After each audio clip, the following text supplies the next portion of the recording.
Gallery জুড়ে শুধুই পূজার ভিডিও, এত ভিডিও করেছি কিন্তু ব্যস্ততার কারণে ছাড়ার সময় পাইনি। তাই আজকে থেকে ঠিক করলাম, একটু সময় বার করলাম, আজকে থেকে সম্পূর্ণ পূজার ভিডিও একটা করে দিতে থাকবো।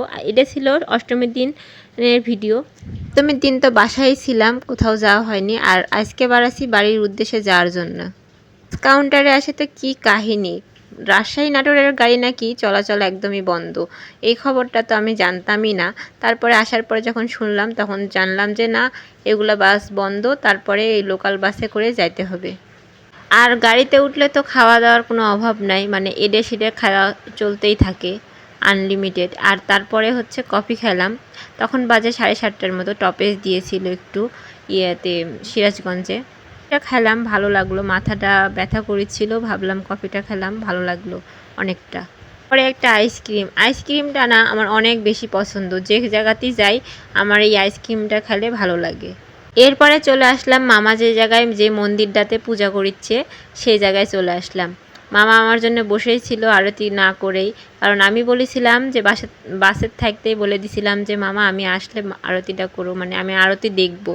তাই এই দেখার জন্যই মামা বসেই ছিল। তারপরে আরতি মামা করলো, আমি দেখলাম বসে বসে। এটাই হচ্ছে, এই মন্দিরটাই প্রথম এবং এই ঠাকুরটাই প্রথম মায়ের দর্শন আমি করলাম আর কি এবারের পূজায়। মামা যে জায়গায় পূজা করেছিল সেখান থেকে আমাদের বাড়ি আরও একটু কিছু দূরে ছিল।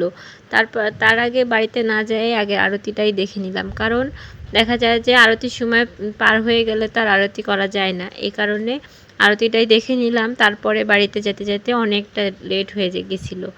যাই হোক, তারপরে এই মন্দিরের এক কোণে এত সুন্দর একটা শিউলি ফুলের গাছ দেখে আমার মন জুড়াই গেল। আর এই গাছ দেখে ছবি ভিডিও নিব না তা কখনো হয়, এত সুন্দরভাবে ফুলগুলা ফুটে আছে, মনে হচ্ছে আমার দিক চায় আছে। খুবই সুন্দর ফুলগুলা, কি সুন্দর মিষ্টি গন্ধও ছড়াচ্ছিল।